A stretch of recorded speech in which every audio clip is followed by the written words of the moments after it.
Welcome, everyone, to the Men's ADHD Support Group. I am Shane Thrapp, Operations Director for our nonprofit. Today, we're going to be talking about imposter syndrome. And this is a big deal for a lot of men out there, and I need everybody to understand that this is a big struggle. One of the biggest issues about imposter syndrome is the pressure that a lot of men feel about living up to the expectation, culturally, socially, whatever that is. And it's important for people to understand that when we're dealing with this issue, we have to really grasp the insidious nature of imposter syndrome and where it comes from. That being said, we're joined by Brendan Mahan tonight, one of our board members and podcaster and international conference on ADHD host, and a whole slew of things, including upcoming best-selling author. I'm speaking into Not existence. yet, man. Nothing sold anything. It hasn't even been printed. I'm speaking it into Oh, existence. okay. Yeah, Fingers there we crossed. go. There we go. He is also going to be hosting us for Attitude Magazine's upcoming talk on the hidden complexities of men with ADHD. And this is going to be a really exciting thing for all of us. So I need everybody to understand that when we're talking about this, I want you to be open-minded. I want you to be thinking about these things. I want you to be thinking about your world and how sometimes the voices in our heads kind of just keep piling on us all of the negativity of things that we've learned throughout our lives about ourselves that often aren't even based in truth. So as we're sitting here thinking about that, I want you to have those. And if you have any questions, drop them in the chat. When we get done with the chat, we'll have a Q&A. And I'm really looking forward to this. Brendan, go ahead and take it away. Yeah. So we're going to talk about imposter syndrome. And Shane just said sometimes the voices in our head, and I finished it for him. He didn't say what I said, which what I said was sometimes the voices in our head are lying to us. Right. And like in a lot of ways, that's going to be our thesis statement for this workshop. Right. Like imposter syndrome is a lie. It's not real. Like it's us just being like, but I'm not good enough. And maybe you are, right? One of the questions Shane read earlier, it's there, we'll talk about it later, but he read it to me in advance, was the person was asking something along the lines of, I feel like I've been really organized at work for like, I don't know, a year, 2 years, 3 years, however long. And I just feel like I'm not really like, but you are though. Like there's evidence, right? There's evidence that you are organized if you and you name it in the question. So we'll play with that later. What I want to play with right now, and let me share my screen so we can look at my thoroughly mediocre slides, as Shane will say. Shane called them basic. So this one's fine because like that's the podcast, Yahoo, right? But let's talk about ADHD and traditional masculinity. See how basic these slides are? Guys, I don't care. I don't need fancy, complicated, snazzy dog and pony show slides. You need to be able to read the words. I need to be able to talk about the words. This makes it easy to see. Like we're fine, right? To still do the job. So when it comes to ADHD and traditional masculinity, there are certain traits that are considered traditionally masculine: independence and self-sufficiency, physical prowess, right? Being tough and resilient, intellectual, logical, emotionally restricted, that kind of stuff, and then that financially successful piece. That's a lot of the traits that we think of when we think of traditional masculinity. ADHD gets in the way of these. So it can be difficult to be independent and self-sufficient when you have ADHD because, you know, ADHD is life on hard mode. Things are more difficult for us. We often need help. And also, independence and self-sufficiency is a myth. It's not real. Like, there's no such thing as a self-made man. We live in community with others. So, too bad, right? Like, no one is self-sufficient. It's just not how the world works anymore. So there's that component, right? Some of this is like a reality check on our imposter syndrome. I'm not self-sufficient enough. Yeah, because nobody is, because we all live in community with others. The physical prowess component, right? There are ADHD comorbidities that get in the way of physical prowess. They can make us clumsy. They can like kind of make being physically capable more difficult. Even something as simple as the inattention of ADHD, right? Like my part of how my ADHD shows up for me is I'm really bad at practicing. I'm just bad at practicing, guys. So I have a black belt test coming up in 2.5 months. And I am not practicing as much as I would like to be, but I am practicing more than I was before. And that's good enough for now. Need to keep increasing that. But my ADHD gets in the way of me remembering to practice. It gets in the way of me consistently practicing.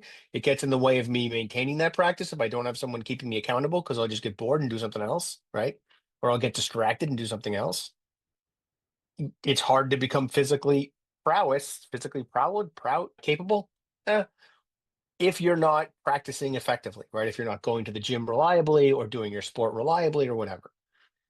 So ADHD can get in the way of that physical prowess. Also, how important is this really? It is. I'm not going to pretend it's not, but like, we don't have to fight off mountain lions anymore. That's not really how the world works.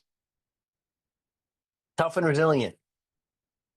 This often gets lumped in with physical prowess and that independence, self-sufficiency, and like emotionally closed off. This blends in with that emotional restriction. But people who are neurodiverse, like, we're asked to be resilient all the time just by existing in a neurotypical world. We're constantly being resilient. And so when we encounter that extra challenge, we're not starting from zero. Like our neurotypical peers, when they have some small frustrating thing happen to them, they're at zero. So they're like, oh, like traffic or whatever, and they handle it better. Whereas we neurodiverse folks, we're already at like a 7, 8, 9, right? So when traffic hits, now we're shutting down, becoming overwhelmed, becoming angry, whatever the case may be. So it's not a matter of not being tough or resilient. It's a matter of having to be tough and resilient more often than our neurotypical peers. That's why I call ADHD life on hard mode. Buy the t-shirt, by the way. All the money goes to the men's ADHD support group.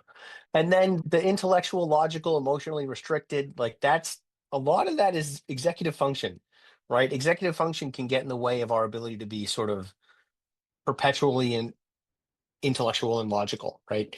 And even our ability to regulate our emotions and keep those things under control. ADHD gets in the way of that. It makes these things more hard, right? Or more difficult. So we can struggle there too. And ADHD certainly gets in the way of how much money we make and how much money we spend too, right? We can become impulsive spenders and we might struggle with professional growth, both of which impact how financially successful we feel or how financially successful we are. If any of these are ringing true for you, please let me know. Say like, yeah, that sounds like man stuff to me, or yes, that's a thing that I struggle with. I'm here to tell you, you're allowed to struggle. It's okay. It doesn't make you less of a man. It doesn't make you inferior. It doesn't make you an imposter. But I can totally understand why we might feel like an imposter when we've got ADHD undermining a lot of these typical man masculine things, right? So running merrily along, right? When it comes to imposter syndrome, let's talk about what that is. Imposter syndrome is a cycle. It's feeling like a fraud in any given situation, whatever that situation may be, right? You feel like a fraud. And I feel like a fraud. So what does that do? It leads me to overwork and overfunction out of fear of being caught, fear of being found out that I'm a fraud. And that leads to great results a lot of the time. All of a sudden, I'm doing way better than everybody else because everyone else is not over functioning. They're not overworking, right? They're working to adequate levels. And after I have these great results, it feels good for a minute or two. But then feeling like a fraud comes back because I know I was overworking in order to get those results. So I can't maintain it, right? Maybe, what if I can't really do this? What if this isn't true? And then cycle repeats itself, right? And here's the thing that's interesting about this to me. One, sometimes it's like exercising a muscle. Like I worked a little harder and I got a little better. And then if I get to kind of take a minute, take a break and not, I don't have to maintain that overworking all the time. If that's how your career works or your situation works, right? I can overfunction for a little while and then take my foot off the throttle. Sometimes we become more skilled by those bursts of overfunctioning because that's how learning works. That's how growth works, is we sort of play above our heads for a little while. And then it turns out that like yesterday's workout is today's warm up. So sometimes it helps us grow. But if we keep with the imposter syndrome, we feel like we haven't gotten any better, right? We feel like, yeah, but one day someone's going to find out that I'm not really as good at this as I think I am or as I seem to be, you know? Imagine a weightlifter going like, yeah, but I can't really bench 300 pounds. Not really, but I just literally watched you bench 300 pounds. Yeah, but I can't. Huh? That doesn't make any sense because there's proof right there. You did it. Maybe it was a personal best. Maybe you only did it once, but you still did it, right? Same with the stuff that you do at work, the stuff that you do with your family. Like you did that thing. And was it hard? Yeah. Did it exhaust you? Maybe. But that doesn't mean you didn't do it. So sometimes we're thinking we're imposters when we actually aren't. We actually are doing the things that we are doing. Like I really did that thing, right? But we don't want to believe it, and we don't want to like let ourselves admit it for all kinds of reasons, right? Because you might be like, what if I can't maintain that? Which is valid. That's totally valid. But it doesn't mean you didn't do that thing one time. It just means you're not sure if you can maintain it.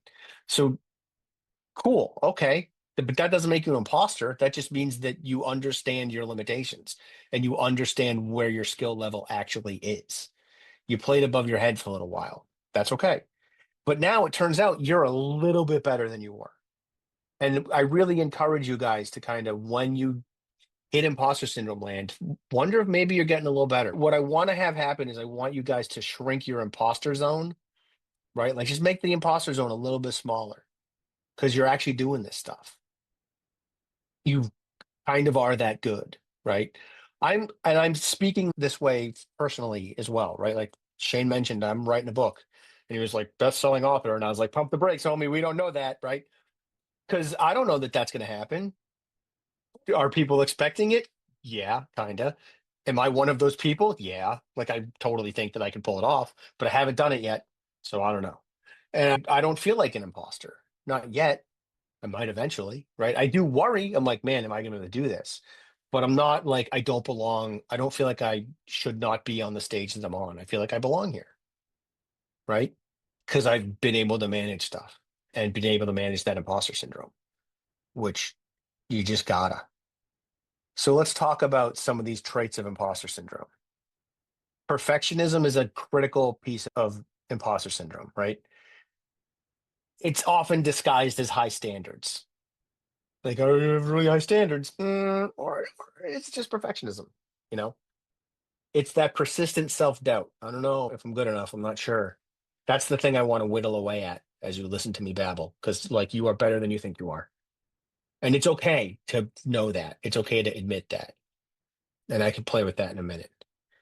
That inability to take a compliment or internalize success, like, oh man, that gets us. And even how many of you have trouble taking a compliment or internalizing that success that you've achieved? How many of you struggle with that? What does that look like? And then the constant comparing ourselves to others, that too. Let me circle back to the self-doubt and inability to take a compliment and internalize success for a second. One thing that has helped me, I was at this like breakfast. It was like a fancy sort of state or town event breakfast thing. And the district attorney was there. And somebody said something to him. And he was very gracious in receiving that compliment. He was like, thank you. I really appreciate those kind words. And then whatever else came. And I was like, yoink. Like I stole that. And as soon as I had language to begin the acceptance of the compliment, it became much easier for me to accept compliments. I got much better at accepting them because I was able to say, I really appreciate your kind words, blah, blah, blah, blah, blah. Because I think part of the problem with someone giving me a compliment was I always felt like I had to agree with them. I had to be like, yeah, I am amazing. And that didn't feel comfortable. But being able to say, I really appreciate your kind words, like I could totally disagree with you and still appreciate your kind words. But it helped me accept them. And that helped me internalize that I had some skills and some strengths and some traits that were useful. Right. The other thing I started doing that helped me like get past the self doubt, internalize my success, those sorts of things was I decided that as a person with ADHD, I screw up a lot. make a lot of mistakes. As a person who wants to behave with integrity and who wants to be accountable for his mistakes, I take accountability, right? I take accountability for the stuff that I mess up, and I take responsibility for my mistakes and all that stuff because I want to behave with integrity. And one day I was like, I'm willing to accept all of these flaws and weaknesses and challenges that I have.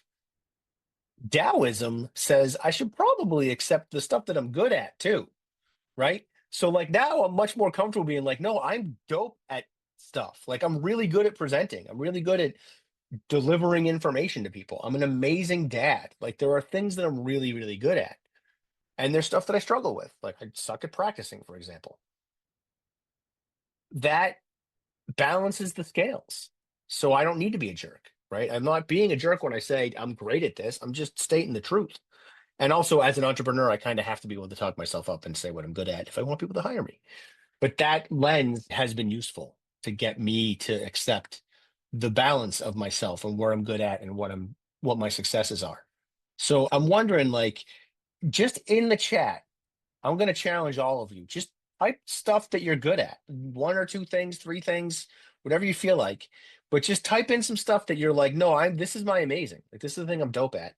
Throw that up into the chat so we can all kind of see it and cheer each other on and internalize our own success by externalizing our success. The chat is silent, guys. Write some stuff. All of you have stuff you're dope at. All of you. Don't make me wait. All right, good. Stuff's happening. I'll move forward, but I want to see stuff. All right, yeah, okay, so good. We've got Braden is saying he's really good at writing and empathizing with other people. Mike, I'm good at riding bikes and being a smartass. Shane is good at is a badass at project and organizing. He really is. He's helped me out with some stuff. And awesome, right? Like and keep going. There's other people. I see other names in the chat. I won't read anymore, but yay. So types of imposter syndrome. We've got the perfectionist, right? And this is taken from Dr. Valerie Young's work at the Imposter Syndrome Institute, circa 2022. But the perfectionist, right? High expectations of self, abusive self talk over small mistakes. That's the perfectionist land of imposter syndrome. There's the superhuman who think they should be able to do all of it without any problems, right? That, like, I should be able to do everything. The natural genius, who judges themselves based on whether or not they can naturally do a thing. I got a little bit of that.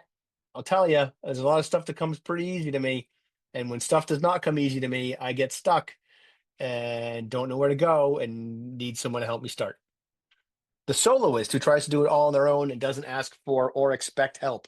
Another flavor of perfectionism that comes out of me, of imposter syndrome that comes out in me, as Shane can tell you, right? I am bad at asking for help, often not even knowing what kind of help that I need. So I'm sure I drive him crazy because he tries to help me all the time and we work together very regularly. And then there's the expert who wants to know everything before they act and is constantly seeking like training and certifications and education and all this kind of stuff. You might think that I would have that one, but I actually don't. Like I'm kind of comfortable not knowing everything and being unsure. But there was a time when would get stuck in that trap. So these are just some types of imposter syndrome. And they of course they overlap and blend together. And I also want to look at like where might imposter syndrome occur. It certainly our careers, right? Certainly like when we are learning how to do a new job when we get and I don't mean new job like a totally new career. Could just get promoted or make a horizontal move, right? A lateral move, and all of a sudden you're just not sure what's going on. You might feel like an imposter. You could be doing the exact same job in a different office and everything is the same except that like the paper clips and stuff are in different places and you have different people that you're working with. And all of a sudden you feel like an imposter because you're learning a bunch of new stuff and that makes you feel uncertain, but you know what you're doing in your job. Like you still have the skills of the job. But that uncertainty with other things can undermine our certainty around our skills, right? Like uncertainty of who do I ask for help if I need this thing, or where do I find the flugel binder or whatever. Those uncertainties can bleed into, do I know how to do my job? Learning and educate, learning and education, right? We have to learn something new, whether it's at school or on the job, or just I suddenly have to take care of a kid. That can be hard, right? I'm learning something new. Of course, that's when you feel like an imposter. You're doing new stuff. You feel like you don't really belong there right now. Social situations can make us feel like an imposter when we're interacting with a new social group that is outside of our prior experience, right? So maybe you're going and you're joined a new soccer league, and now all of a sudden you feel like a fraud, even though you're a pretty good soccer player, right? Or you join a new club of some sort, like trying to fit in and figure out how to be there. And what is this? What is the culture of this particular club, and how does this work? And this also plays out socioeconomically, right? Particularly when someone raised in a lower status begins to interact with those at a higher status. Because we're talking about power, and we're talking about money, and we're talking about inclusion and exclusion and all that stuff. This can be professionally, this can be socially, but when we start to reach up to a higher social status, man, can imposter syndrome kick in. Because we often don't know the rules. We don't know how we're supposed to behave in that higher status. So we got to learn, right? Hopefully we have a mentor or something, but we got to figure it out. And then another one here that I think is pretty important is gender role imposter syndrome, right? When we're engaging in roles that are gender flipped.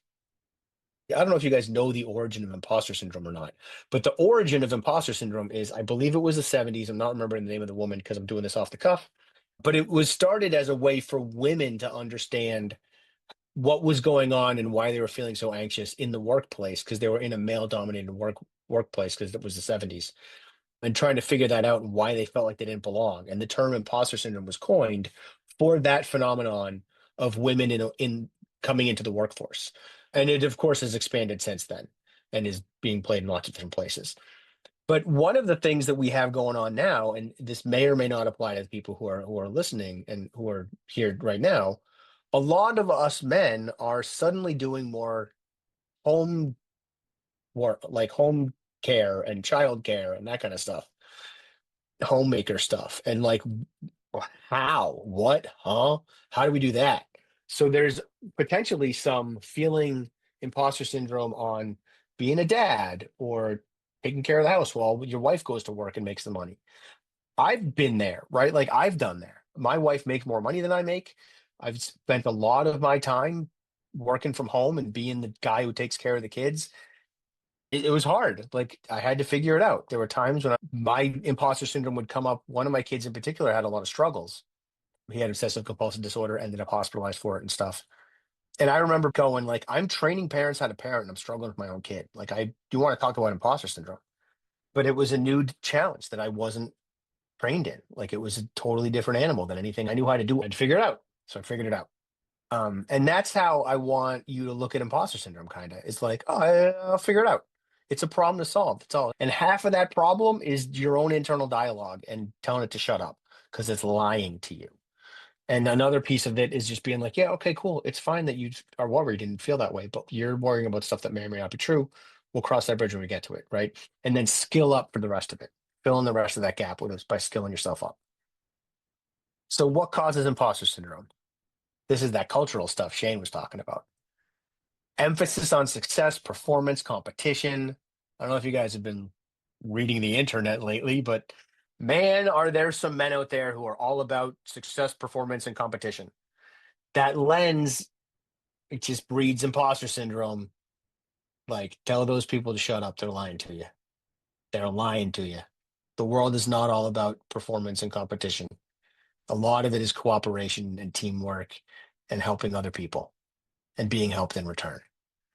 Stereotypes and bigotry about gender, race, neurology. I didn't know what to do with neurodiversity, so I called it neurology. Socioeconomic status, like that can breed imposter syndrome, right? Like if I don't feel like I belong there because I'm being excluded or being hurled insults at because I have ADHD or because I'm a man in a woman dominated field or a woman in a male dominated field or whatever, or I am black and I'm being excluded by the white people, right? I'm coming from a poor socioeconomic status and I'm in a high end socioeconomic status job and I don't know all of the niceties and social rules. Now all of a sudden I'm getting some microaggressions and things are becoming harder for me. It's all stuff that's going to breed imposter syndrome. And then discrimination, slights, and insults, even if they're unintentional, related to the stuff that I mentioned just now. right? All of that is going to breed imposter syndrome. And none of it means you're an imposter. It just means that you're challenging yourself, right? And that's how I want you to reframe imposter syndrome. If you are experiencing imposter syndrome, it means that we're working to improve ourselves or our position in the world. It means that we care about what we're doing. It means that we're succeeding in getting ourselves to a higher position, right? Like if I am experiencing imposter syndrome, somewhere in there is success because I'm stretching, I'm reaching, right? I'm trying to do better. So I feel like an imposter because I'm trying to do better. That, of course, right? Like that's what's up. You're trying something new, right? Imposter syndrome, if we choose to look at it this way, is kind of a dope thing. Like when it's undermining us and causing a lot of damage, guys, that's anxiety, right? Like we're talking about anxiety in that case. But imposter syndrome of just like, I kind of feel like I don't belong here. That's like mild anxiety. That probably means you belong there because, oh no, you're not the smartest person in the room. You know what I mean? Like, oh no, you're not the best person in the room. Cool. That's how we grow. That's how we get better at stuff. I don't want to be the smartest person in the room. I often am, but I then look at all the ways that I'm not smart, right? Like if we're talking ADHD, if we're talking parenting, if we're talking this kind of stuff, probably I'm one of the smarter people in the room. That's kind of my job. I should be. But like my neighbor is a contractor and dude can look at like a nail, a wrench, a board, and tell you how many millimeters thick it is and how long it is and all this kind of stuff. He can just go like, "Oh, that bolt needs this wrench." Like he just knows. I not in a million years. That is not my kind of intelligence, right? So he is smarter than me in that way. And I love that about him. Like it's awesome. I've learned a bunch of stuff from him. I learned how to hang drywall because he's got this other kind of intelligence that I don't possess. In the course of doing this book, I've had to work with a bunch of people who are smarter than me at stuff. And it's incredibly heartening to know that a lot of other people who know way more about the publishing world than I do believe in the book as much as I do, because I must be doing something right. But that's the kind of world I want to travel in, right? I want to be around people who know more than I do so that I can get better. And that doesn't mean I'm an imposter. It just means that I care. It just means I'm trying to better myself. And I encourage you to have that, try to have that lens, right? Of like, this feeling means that I'm doing something better. It means I'm stretching myself, means I'm improving myself, means I care, means this matters to me, that kind of stuff. As opposed to what's wrong with me? Why do I feel this way? You feel that way because anxiety, right? And your imposter syndrome, I hate to break it to you, is not exclusively about whatever it is that you're feeling like an imposter about. You've got a whole lot of things that are causing you anxiety. It could be money, it could be relationships, it could be, I don't know, maybe the state of the world is bothering you right now. I can't imagine that would be the case. But all of these things that are causing anxiety, a lot of it we can't affect. A lot of it we can't do anything about, right? But imposter syndrome is like this part right here, this wherever you are here, you can affect that, but you're an imposter. Like that's the anxiety talking, right? And some of that anxiety, the power of it is not coming from that situation. It's coming from other things that you may or may not have control over. But anxiety is looking to find the thing that you can affect and then tell you can't affect it. Like that's part of how anxiety tries to work. So just be mindful of it and don't listen to it. It's lying to you. Is this ringing true for anybody? Anybody having any thoughts that they want to throw into the chat or anybody hearing like this is how my imposter syndrome plays out, or maybe there's the underlying anxieties that you might be affected by. Anybody open to sharing that? I'd love to see some stuff in the chat. All right. So let's take a look at what makes somebody a man of worth. Because this is what this is all coming down to, right? An imposter, I am not a man of worth because I'm an imposter. Here's what makes you a man of worth. Add value to those around you. Value does not have to be money. It doesn't. I gave a lot of value to my family by helping my kids get through COVID and obsessive compulsive disorder. Took years, years and years, like 3 or 4 years to do all that. Not only was I not making as much money as my wife prior to that, I was making even less during that time because I had to focus on other stuff, right? That didn't mean I wasn't adding value to my family. And I was and adding value to the world around me too. I ran a Dungeon Dragons game for my two kids and four of their friends through COVID and kept four other kids sane and helped four other parents help like keep their kids balanced and sane and gave them something to look forward to and all this kind of stuff, right? Like I was adding value even if it wasn't monetarily. As men, we often think that the only way we can add value is financially, and that is not true. It is one way, but it is not the only way. So be thinking about what it means to add value and all the ways that you do, because I'm telling you, you do. Even just being here tonight, you're adding value. And some of you are like, all I'm doing is sitting here and being quiet. Yeah, but like I am a presenter who needs an audience, and now I have one, right? Like the men's support group wants to know that it's helping other people. I'm on the board. We want to know we're helping people. When you show up to these things, you're proving to us that we're helping people. That is a value add, even if it doesn't seem it. We want to create more than we consume as men. And we want to define creation fairly broadly, right? Hopefully those values, those creations are adding value, but it doesn't have to be, right? If I'm going out and practicing Kempo, I'm creating a better martial artist in myself. And I'm also modeling that for my two sons who are now also going to practice more, right? So they are being creating themselves as into better martial artists, and I'm helping with that. So define creation fairly broadly and define consumption pretty narrowly. At least I do. Consumption is mostly like watching TV, being on my phone. That's consumption. Reading is kind of both. I kind of think reading splits the hair and is both consumption and creation. But can spend more time creating, which basically means spend less time on your phone, do other stuff. Ideally, creating stuff that you can see, whether it's a slide deck or a table that you made or a picture that you drew or whatever. And then leave things better than you found them, even if it's only by a little. Even if all you did was you walked through a park and you saw some litter and you picked it up and threw it in the trash bag barrel, you left that place a little better than you found it. That's it. That's the list. And it's all the same thing, right? It's all the same thing. Adding value by leaving the world a little bit better than we found it.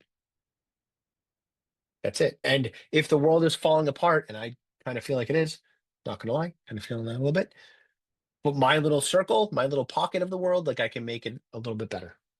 I can't end like ice caps melting, but I can certainly throw away a piece of litter or make people feel a little more welcome and secure. And how do we do that stuff? We'll get to that in a second. Because first, I want to talk about the internet. Because, man, don't get fooled by the internet, right? Being a man is not about being dominant and controlling. That's not healthy masculinity. Thinking that everything is a contest or a conflict, and especially that men are in conflict with women, that is not healthy masculinity. Embracing anger as the only way to approach anything is not healthy masculinity. We have a multitude of emotions. Men are often only allowed to feel angry. Like that's one of the few we're given permission to have because it doesn't make us look vulnerable, and men still are not allowed to be vulnerable, at least not like without going through a like filtering people, right? You can only be vulnerable in front of those you trust. You can be vulnerable here, for example. But anger is not the answer. Like it makes you feel powerful, but it's the illusion of power. It's not real power. So all those yutzes that are like, just be angry, raw, like they're wrong, and there's a reason a lot of them are either wanted or in prison. Like anger's not the way to go. Seeing everything through a sexual lens is also not healthy masculinity. It's not about like how many women you can bed. I don't, from what I'm seeing of the people here, I don't think that's going to be your vibe. But other folks might be watching this at some point, so I want to make sure I get this out there. And then that like beta, gamma, alpha male nonsense, it's just marketing. It's just a way to make us feel less than, so we buy their solution to the thing that they just made us feel lesser about. Like that's what that is. I've seen one or two places where they're just trying to give you a lens to think about how you operate. But usually it's like, if you're not an alpha male, you are terrible. And like, that's nonsense. So please don't listen to that nonsense. It's not going to help you. So what skills do we want to develop to be a man of worth? Because I'm like worth, right? Social emotional skills, the ones that allow us to manage our emotions, relate to other people, and behave appropriately across various and changing situations. That's self-awareness, self-management, social awareness, relationship skills, responsible decision making, these kinds of things, right? You're here developing social emotional skills. That's what most of these workshops are about. Most of these support group things are about. You're doing it. Executive functioning skills are skills that allow us to manage our daily tasks and achieve our goals, right? Planning, prioritizing, time awareness, time management, inhibiting our responses and our actions, right? Task initiation, emotional regulation.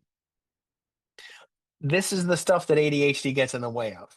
So being here, you're probably learning about that stuff too across this group and learning skills and ideas and concepts to better manage those things.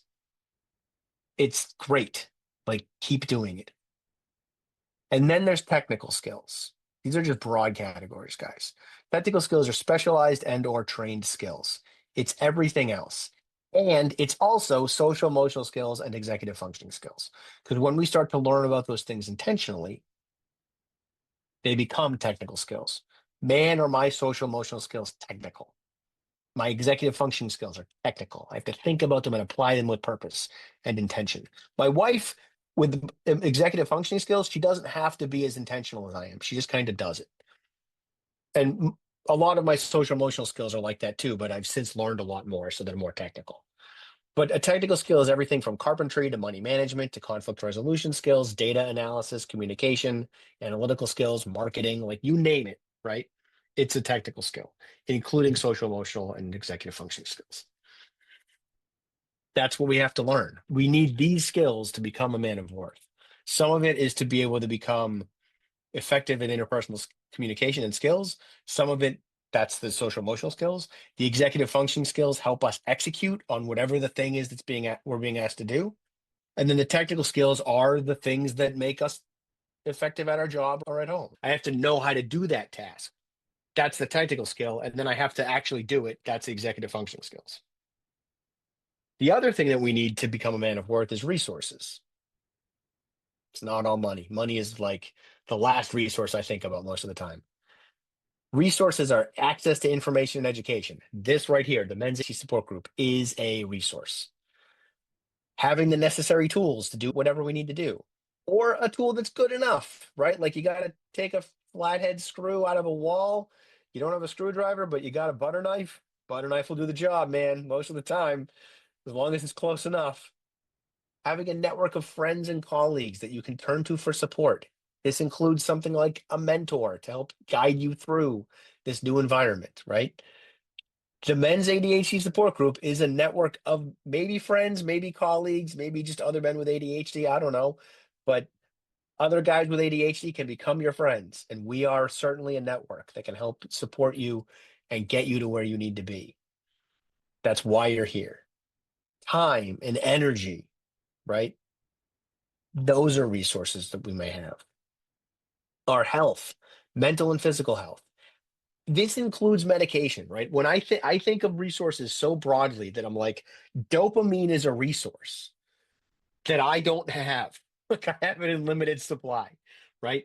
And so I take my Concerta every morning, and that increases the availability of dopamine in my brain, and I'm good to go. Like that's what's up, right? So that's how broadly I'm defining resources. Safety is a resource. Do I feel physically safety, emotionally safe, mentally safe, financially safe? That's one that I think a lot of us would be well served to think on and pay attention to. How much safety do I feel? And when do I start to feel less safe? And what does that do to my imposter syndrome and my anxiety? And how can I spend more time in the safe zone and less time with the anxiety and the imposter syndrome? Right? Like that's what I said earlier. I want to shrink that imposter syndrome zone. Some of that is figuring out what's the safe zone, how big is that, and then where's this imposter syndrome zone, and then where is the like, no, no, no, I genuinely this is going to be hard, like this thing over here. Like there's eventually we get to I just can't do this thing, but sometimes it's like this is the thing that's hard for me to do. It's challenging for whatever reason, so I got to work on that. Right? That's me with like The higher 20s, and I have to know 30 combinations for my black belt test. The higher 20s, like they're getting sketchy. They're not that great. I got to work on them. But that doesn't make me an imposter. It just means I have to work on that stuff, you know? And then finally, yes, money is a resource, and it can certainly be used in lieu of these other things to solve problems. Kind of wrapping this up, right? Way back in the beginning, I talked about traditional masculinity, and now I want to play with it from some other angles. Rather than being focused on independence and self-sufficiency, and that's how we have to be as men, maybe we shrink our imposter syndrome zone by thinking that instead we need the ability to work within a group and provide value to that group, right? That means we behave with integrity. It means we follow through on stuff. It means we're self-aware. We communicate effectively. We're demonstrating leadership, right? That's what that means. Men often think that it is wrong for us to be a burden on others. And I get that, right? Because we want to provide more value, right? We want to provide value, more value than we use up. But that doesn't mean we can't use up some value. And that doesn't mean that sometimes we can't be taking more value than we're adding. Like it's okay to do that sometimes. If we are in a bad place, if we are struggling and we need to heal, we're allowed to need to heal. We don't have to go hide in the woods somewhere to heal. It's harder to heal that way, right? We can talk to people, we can ask for help, we can find support and heal because we have those resources that I talked about earlier, specifically and especially our friends and our colleagues and our peers. We exist in a community. We just do. There's no way to get around it. So you may as well know how to do it. Also, physical prowess. You know what? Physical prowess, yeah, that's a thing. There's no getting around it. Men have to be physically proud, have to have some level of physical prowess. We have to have some level of strength and coordination and that kind of stuff. We want our physical prowess to feel safe and not overpowering, right? We're not looking to overpower people. We're looking to make them feel safe because they can see that we're physically capable of keeping them safe and helping them do the things they need to do. So this is strength, it's energy, it's overall health, it's a willingness to face problems. It's also leadership, right? Leadership's going to come up a lot here because that's a thing that we as men often have to be doing, right? It's the role we often land in. Being tough and resilient, yeah, that's a little narrow, right? Let's talk about having the ability to manage challenges and setbacks as needed and ask for and accept help in appropriate ways when necessary, right? We want to be confident. We want to have resilience and some level of ambition, not overwhelming, and leadership skills. Again, right? Like as men, we're often asked to kind of lead and steer and be guiding the ship. Being tough and resilient does not mean like solo and going it alone, right? That independent self-sufficiency and tough and resilient things causes us to isolate. And that is not the plan. When you're expressing your challenges and your concerns, we want to be careful that we're not burdening the other person with the way that we express it. That means we're not blaming. That means we're not necessarily giving them our emotions for them to manage, like we want to manage them, right? And some of this is a power thing. If it's our family, we don't give our kids our problems. We can talk to our wife as long as our kids aren't around, but even that, we have to hold back a little bit, you know? But then if we've got a good friend, maybe we can do it all, tell them everything, right? Depends on where you are in that sort of power structure and whether you're a leader in that situation or not. Like if someone is going to be looking to you to be the stable force and you're suddenly not stable, that can cause some disjointment, especially with kids if you're a father. So pay attention to that. But otherwise, like your buddy you don't need to be stable for your buddy, go talk to your buddy if that's where you are. And then this whole intellectual, logical, emotionally restricted stuff. Emotionally regulated, not emotionally restricted, right? We want to use emotional intelligence as opposed to suppression. Like, let's think through our emotions and understand where they're coming from and figure out why they're there. And if we are not shutting down, but if we are all kind of holding back and isolating a little bit, we want to know why we're doing it. And we want to have a general idea of when we're going to stop and address this problem head on and confront some stuff that we are maybe still processing. It's okay to kind of go off into the metaphorical woods to process, but come back out and face that thing, right? So we're looking at compassion, emotional availability, communication skills, leadership again. And then that financially successful, Like being able to provide resources and value, even if it's not through money, is important for men. But we also want to be financially aware, right? Like you don't want to be impulsively spending money with it. Maybe you don't have. You don't want to get in the way of if you've got a wife that's making more money or if you've got a husband that's making more money than you, don't get in the way of their ability to make more money just because they're making more than you are and you're being unnecessarily competitive, right? Like this is that you're a team. And this financial successful stuff is we're looking at generosity, reliability, being helpful, contributing to the group around you, right? That doesn't have to be money. Money is not the only way to provide value. This is really about providing value. That's kind of our job as men is to like provide value. Hopefully in the long run, in the big picture, we end up providing more value than we take.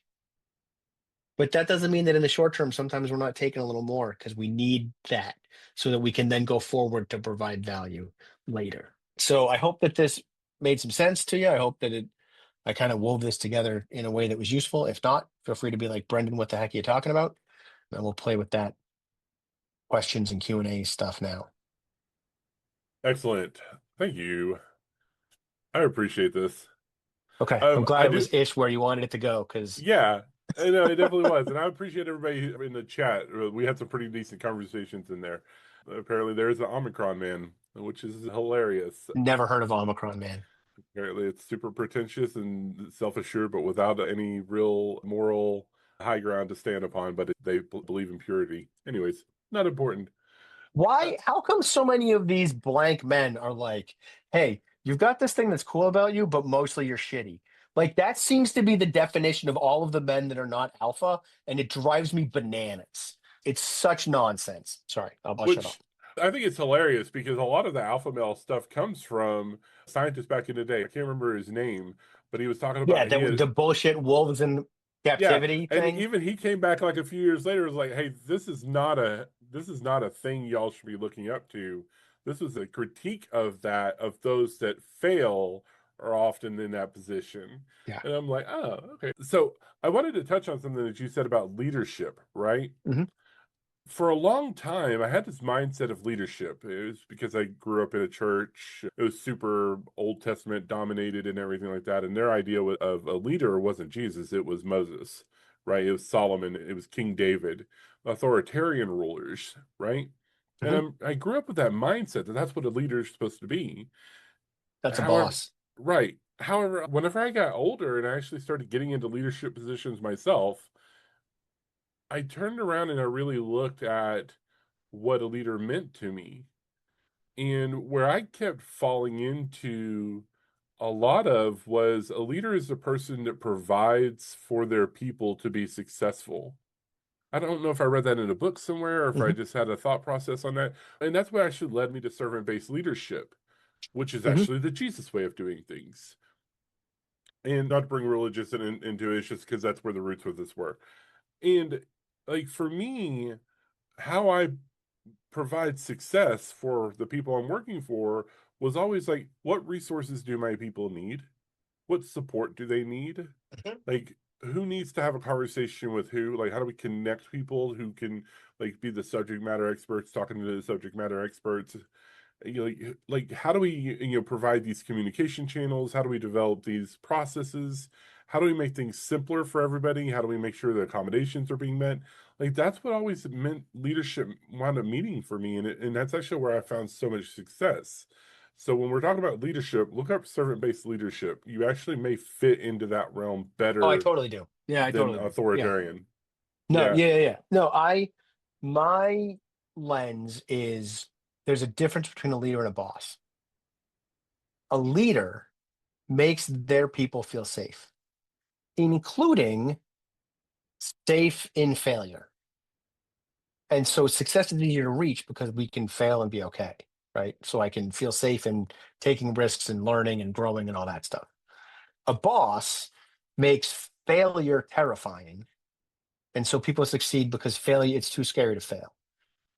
The boss stuff comes out of the military, right? Because like, yeah, in war, like don't fail, man, you'll die. Like that, totally valid.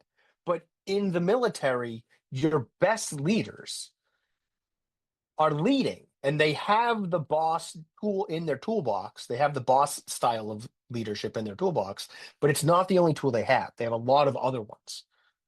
And that the challenge that I find when I talk to parents about leadership is that they're often defaulting to boss mode or they're defaulting to permissive mode, one or the other, right? And because those are the less skilled options. So I can be overwhelmed and go to one of these less skilled options. But to use a more skilled leadership approach, I have to be able to manage my overwhelm so that I can access my executive functions and my higher order thinking skills and lead effectively. And that's not easy unless I've trained that leadership pretty hard. So yeah, like you said, right? Moses, of course, is like, or King David, right? Like yeah, because stuff was even harder back then. When it's like survive or don't, then boss is the way to go. You know, you might be able to do some leadership stuff, but at some point you're going to hit like you just got to boss people around because you're either going to survive or not survive. But that's not how most of us are living most of the time. And that could change. But right now it's not where we are. Right now it's like, yeah, my kids are not going to like either die or get an A on a test. Like that's not real. So if they flunk the test, I don't need to yell at, scream at them, beat them up or whatever. I can just be like, yeah, you're messing up, kid. Do better. How are we going to do better? Do you need my help or can you figure this out on your own or what's good? What teachers do we have to talk to? What skills and resources do we have to solve this problem? And we move on. Yeah, all my impulsivity brain was just doing just now was repeating Charlton Heston, "Let my people go, let my people go," and it's just like it would not go Yeah. away. I had to say it out loud. Mhm. Um, I want to go back to the question that we were kind of kicking around, and then I want to go Mhm. into one of the chat things, and then I'll kind of bounce back and forth depending on what people submit. So the one that we were talking about earlier sounds like it's guy in his 40s, fairly successful. I've been successful in my career for 8 years, but I feel like I'm just really good at faking being organized and competent. How do I separate what's in my ADHD failures versus what's legitimate imposter syndrome when I'm questioning my abilities as a leader? Back into the leadership conversation.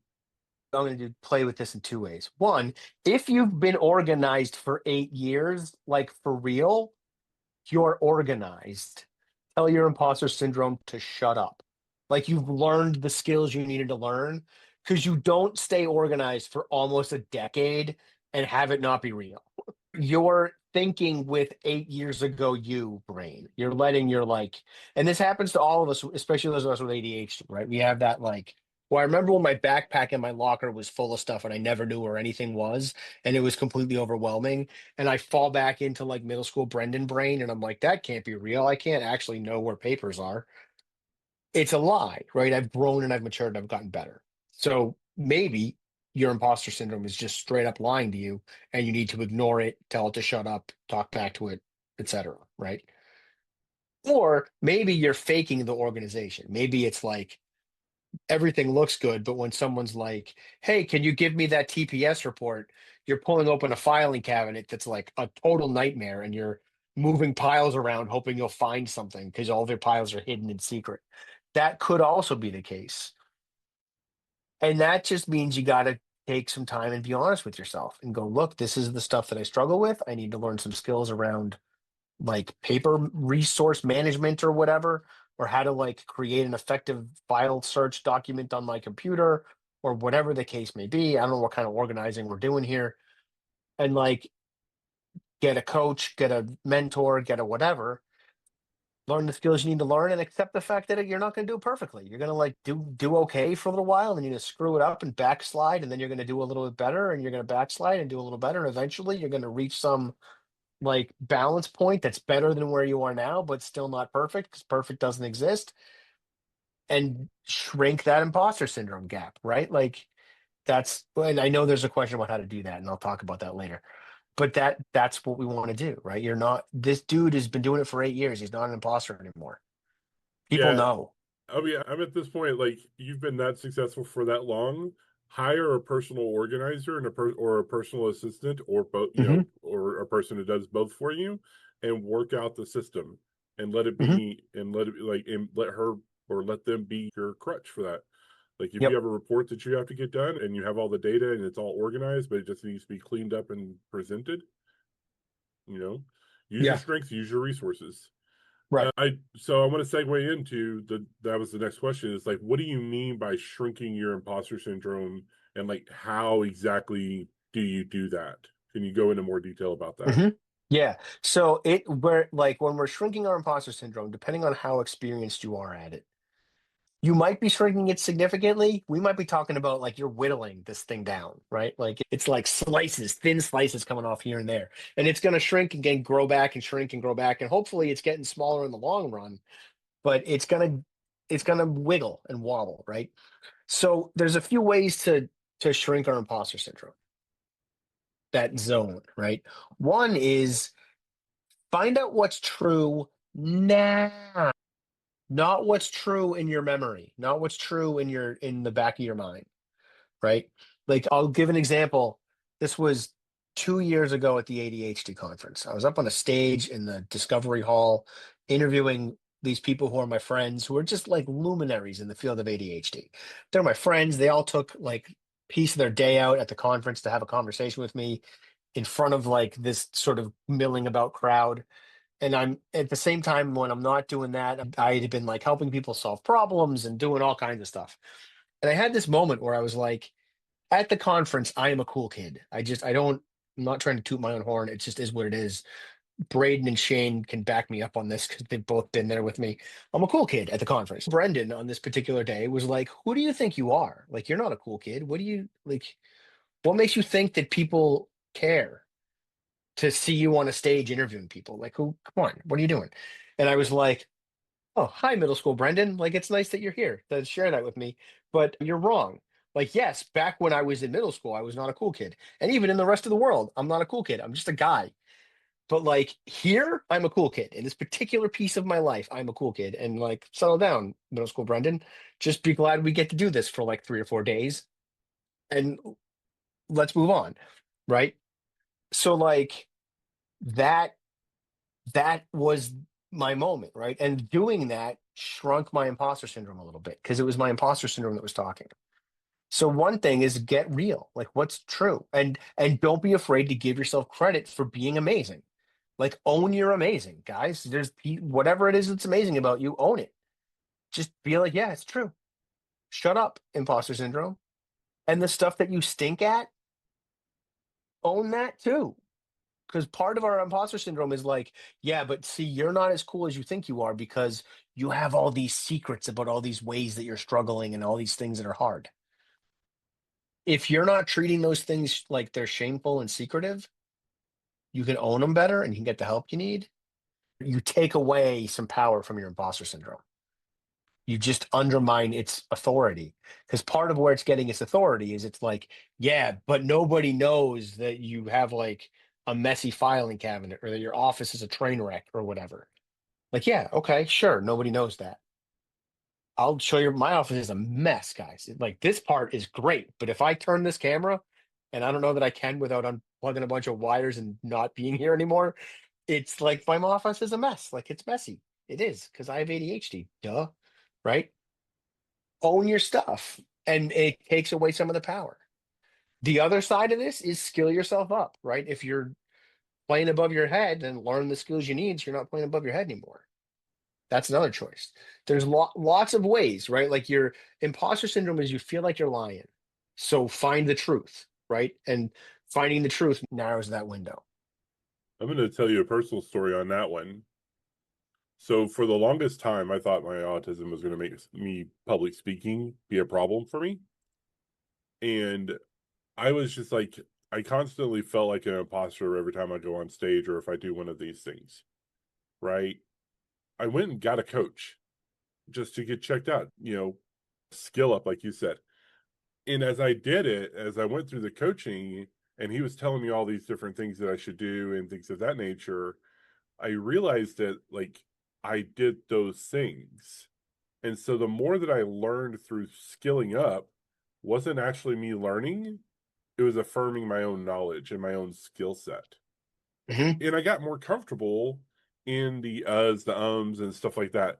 And because I got more comfortable with the uhs and ums and things of that nature, I stopped doing them, and my stutter didn't become, and my stutter was right. That right there is stutter. Since I didn't Yep. really care about it so much, I started going, okay, how can I fix that? Well, that's an easy fix because I can record and edit it. Mhm.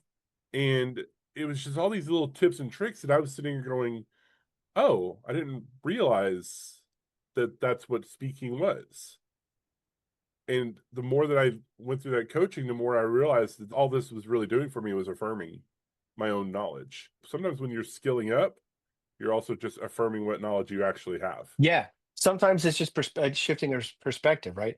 I did something similar. I went to I forget the speakers group that everybody goes to, Toastmasters. I went to a Toastmasters meeting one day, and like some people were talking, and I was like, I'm better than everybody here. I've never been to a Toastmasters. I am more engaging, more charismatic than everybody who has said anything here.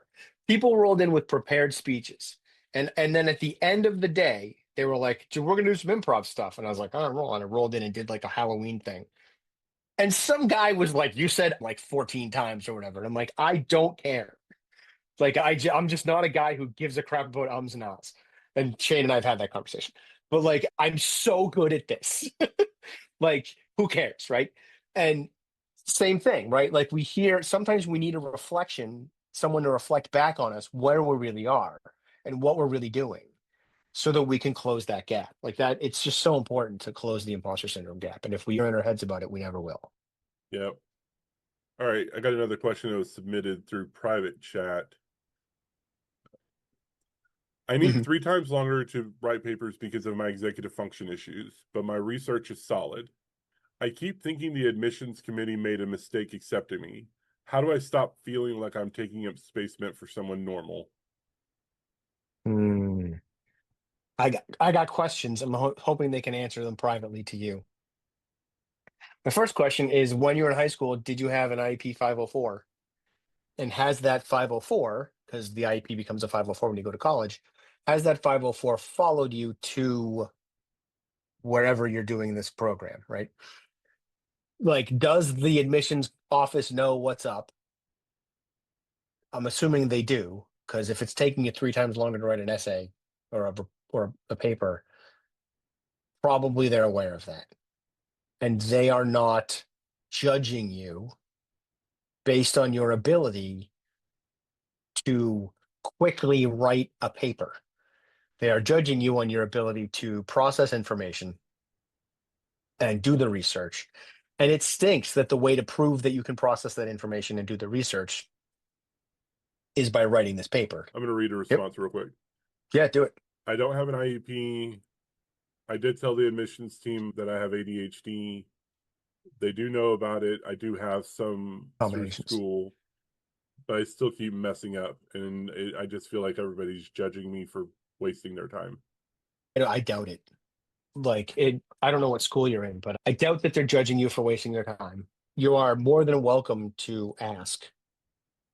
If it's not going to help, don't. But like, there's no reason not to go up to, and let me say this very clearly, a trusted mentor. Don't go up to the super cranky professor that you know is going to be like, "Of course, I hate it that you take so long to write your papers." Like, that guy needs to retire. Don't talk to him. Talk to the person who, like, gets it, right? And the person who gives the vibe, at least, of like compassion and nurturing and like on your side teamwork. Yay. Like, that's the person. Talk to them about it and they will help you. Like, I don't think I'm setting you up for failure here. Like, they're most teachers, even at the college level, care and want to see people succeed. And if you can talk to them about what you need, and they already know, they must already know. If you feel like you're testing their patience, then they probably already know. So you're not telling them anything new, but you are owning that you're having this challenge and that you need some help and what can you do, right?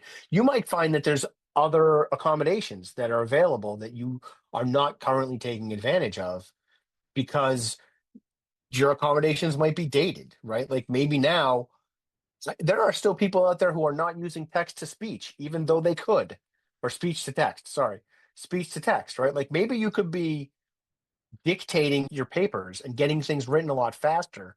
And then it's just a matter of editing. Maybe you're allowed to hire someone to edit your papers for you. I don't know, or have some other student edit your papers for you so you can get that process done faster. Like, I don't know what will and won't be allowed at your university, but explore all of these kinds of options and see what you can do to make this process easier for you. Because if it's taking you 3 times longer to do the output, but all of the cognitive stuff is done, then there's got to be a way to support you on the output, right? And that's the kind of language you want to use when you talk to your professors. You want to say, look, my research is great. My thought process is amazing. I could tell you this stuff pretty well. But when it comes to writing, my ability to create the product that you want me to create, my ability to do that output is difficult. I have trouble with that. So I need to be accommodated, not on the learning side or the thinking side, but specifically on the output side of creating this product that you want me to create. He said, "LOL, I know exactly who you're talking about when you were talking about the curmudgeon." It's always one, at least. Yeah, he said thanks. That actually gives me some really good ideas. I really appreciate it. Like, that's the Special kind of, education, baby. yeah, like, I mean, that's the other thing. For me, I have to speak all my blogs out. Like, Hmm. actually, a huge chunk of my blogs come from stuff like this that I do, Hmm. or it comes from conversations that I've had with clients.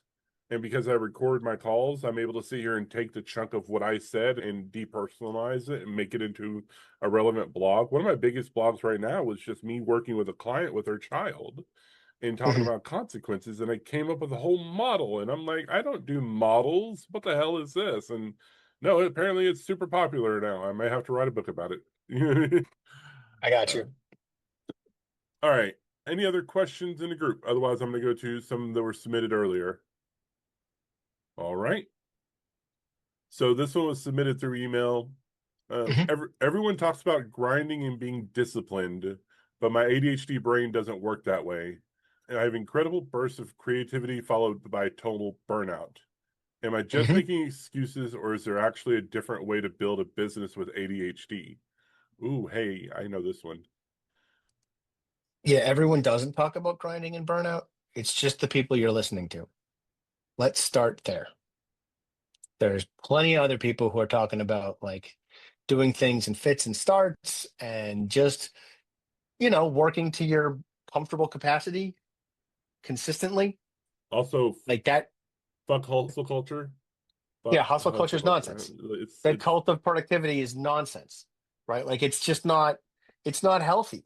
Everybody who's like, you just gotta grind and grind and grind, they started with money.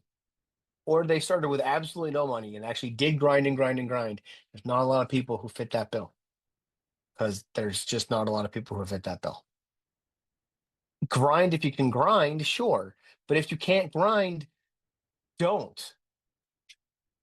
Just don't grind. Just do stuff until you're tired or bored and then move on and do something else, right? Like, as long as you are doing enough to make the amount of money that you need to make, you're fine.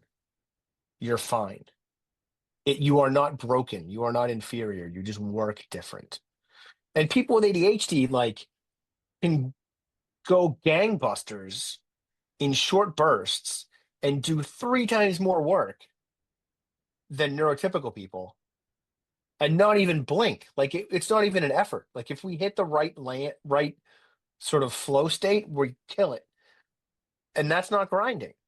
That's just like today. I happened to be on like amazing. I just, whatever reason, today was the day that I did a really good job. Find out what your average is. Find out what your I'm struggling output is, and find out what your I hit flow output is, and just try to stick to the average. Try to make that work. And if you can't, then okay, maybe you got to up the average. Like, I don't quite have enough information to know what we need to go with this, but you got to be realistic about what you can and can't do. Let me check this quick.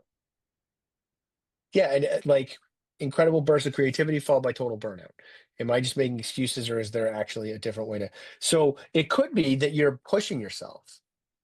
Like if you're hitting creativity, you shouldn't be hitting burnout unless you're forcing the creativity. If you're pushing and pushing and pushing to get to the creativity, you're going to burn out. But if you let the creativity just kind of flow, just come out of you like a flow state, you shouldn't suffer consequences for that. You might be tired, but you shouldn't burn out. Shane, So that, you had something. yeah, so that was something that was in my head too when I was reading this because, like, when I am burning out, it's because I'm doing stuff I don't like doing. Yep. And there are parts of my business that I love doing. The writing, the people, coaching, like working with people through developing business plans, all of this really, I mean, the other people think is boring stuff. I really thrive in that kind of environment. I love making organized from the chaos. That's the whole Hmm. purpose of my business. But I never get burnt out from that. What burns me out is whenever it's the tax season and I've got to do my books and Hmm. I've got to sit here and grind out all my books and everything like that. What burns me out is when I've got to sit here and track all my paperwork or something like that if I've got something along those lines. That stuff burns me out. And what I always tell a lot of my entrepreneur clients is if you're dealing with a lot of burnout, identify those points. Those are likely weaknesses that you have that you struggle with, and you need to either mitigate them by working with somebody to help you with it, delegate them by hiring somebody to do it for you. I hire a bookkeeper. It's part of my overhead. Yep. Make it a part of your overhead. Whatever you have to hire people to do, that's part of your overhead. That's what you charge your clients. And then Yep. eliminate. If it's not important, don't worry about it. You know, if it's not a thing that's really needs to be your niche, then don't do it. I see a Yeah. lot of people struggle with burnout whenever they're trying to do business that they actually don't want to do, but because they've been told by other people this will make you more money. I see this in sales. I see this a lot of times in people just trying to do like online sales and things of that nature, or a lot of social media stuff when they're not social media people, whenever they're just like constantly stuck in the comment sections having to answer all these dumb questions that they God, get. I You know, hate, like hate that. hire people to do the stuff that you don't like doing. You'll be much more successful. You stay in your lane of your strengths and what you enjoy doing. You'll deal with a lot less burnout. Also, make rest a mandatory part of your day, 1 hour per day at least, no matter what. All right. Any other questions? I've got like one more question in from an Yeah. email. So, oh, this is a question that we have. I can see every tiny flaw in my work that nobody else notices, and I convince myself that I'm not a real craftsman because of it. How do I know when my standards are autism driven perfectionism versus when I'm genuinely not skilled enough? I love it when they set me up to read my favorite quote. All right. This is my favorite quote in the whole wide world by Ira Glass. I find comfort in it. I hope you will too. Nobody tells this to people who are beginners. I wish someone told me. All of us who do creative work, we get into it because we have good taste. But there's this gap. For the first couple years that you make stuff, it's just not that good. It's trying to be good. It has potential, but it's not. But your taste, the thing that got you into the game, is still killer. And your taste is why your work disappoints you. A lot of people never get past this phase. They quit. Most people I know who do interesting creative work went through years of this. We know our work doesn't have this special thing that we want it to have. We all go through this. And if you're just starting out or you're still in this phase, you got to know it's normal. And the most important thing you can do is do a lot of work. Put yourself on a deadline so that every week you finish one story. It's only by going through a volume of work that you will close that gap, and your work will be as good as your ambitions. This seems to run counter to the whole hustle culture grind set nonsense. It doesn't have to, right? The key part of this that is useful for me is, and rings for this question, is that taste versus skill, right? I can see every tiny flaw in my work that nobody else notices. And I convince myself I'm not a real craftsman because of it. You are too a craftsman. No one is noticing this stuff. Your taste and your expectations are just too damn high. That's what's up, right? Your standards, I think you're onto something with autism being driven perfectionism. It's just perfectionism and anxiety. And also there's this other layer potentially for a lot of us of like, you'll see that I've grown past this in case you haven't noticed. But some of us don't want to admit how dope we are because we feel like we're doing something wrong, or like, what if I'm not really amazing at this? And probably shouldn't say that I'm amazing. But dude, like, no one's picking up on these little flaws. You are in fact amazing. You are a craftsman. The end, right? Like, I taught sixth grade. I encouraged sixth graders to say and think of themselves as writers because they were writing, and therefore they are writers.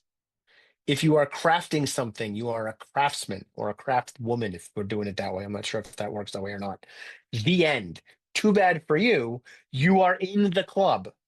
And I get it. You're used to being excluded from clubs. So you're having trouble like putting yourself in the club and saying, I'm in this club.